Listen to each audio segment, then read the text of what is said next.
In southern Ohio, there's a building where America enriched uranium for its weapons. It stopped in 2001.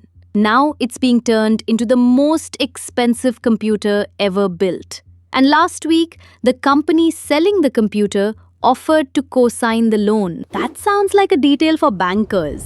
It isn't. Nvidia is one of the most valuable companies in the world, and the entire case for that rests on a single number: how badly everyone else wants its chips. So here's the question this video answers. What happens to that number when the seller is also the one paying the buyer?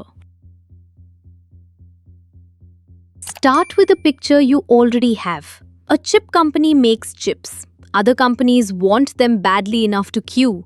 Money moves one way, from the buyers to the seller. And every dollar of it is a vote. Somebody looked at those chips, decided they were worth it, and paid with their own money. That is what makes a demand number mean something. Now take one real customer.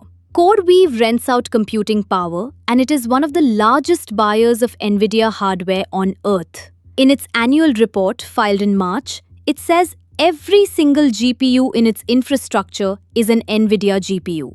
Fine, that's a customer.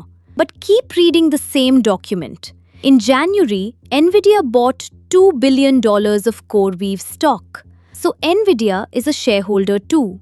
And in the list of contracts at the back, there's a services agreement between CoreWeave and Nvidia. Nvidia buying computing power back from them. Supplier, shareholder, customer. 3 hats, 1 company, 1 filing. This has a name, and it is older than the internet. It's called vendor financing. The shape of it is simple. You sell something expensive, your customer can't afford it. So you lend them the money. Or you promise their bank that if they don't pay, you will. The sale goes through. It lands in your revenue, and it looks exactly like demand. There is nothing illegal about this. Done carefully, it's how heavy equipment has been sold for a century. You finance the tractor, the farmer buys the tractor, everybody's fine. The problem is what it does to your own information. A normal sale tells you something you did not already know, that somebody else, spending their own money, agrees with you about the future. A financed sale tells you something you did know, that you believe in your product. You've turned a signal into an echo. And the more of your growth comes from inside the loop, the harder it gets to tell which one you're listening to. That's the mechanism at $2 billion. Now the number that made the news. Last week, the Wall Street Journal reported that Nvidia is in talks to guarantee roughly $250 billion of financing so that OpenAI can lease that campus in Ohio. A guarantee, not a check. It's needed because OpenAI doesn't have an investment-grade credit rating. Nvidia's credit is what would make the loan affordable. And the campus is very real.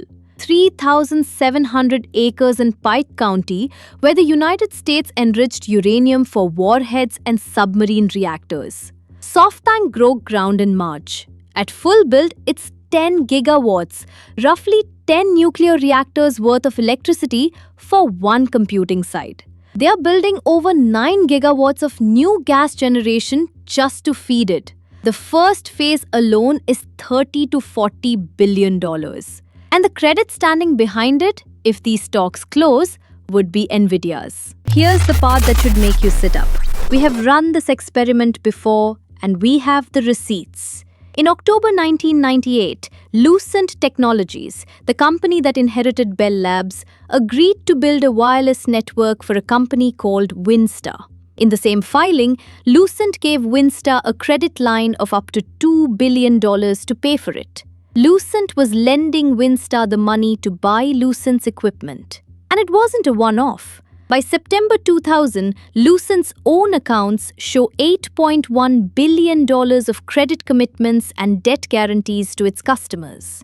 Then the customers stopped being able to pay. Winstar filed for bankruptcy in April 2001, and Lucent's provision for bad debt, the money it gave up on, went from about $500 million to $2.25 billion in a single year.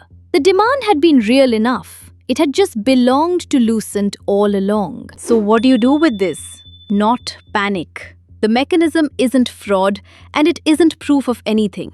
It's a measurement problem. When you're told demand is enormous, there is now one question worth asking: whose money is it? And then, the one that finished Lucent. Its customers were borrowing to build networks meant to last decades. CoreWeave's own filing depreciates its chips over 6 years. As of the 28th of July 2026, a building that spent 50 years making the slowest decaying thing on Earth is being handed to an industry whose product is obsolete in 6.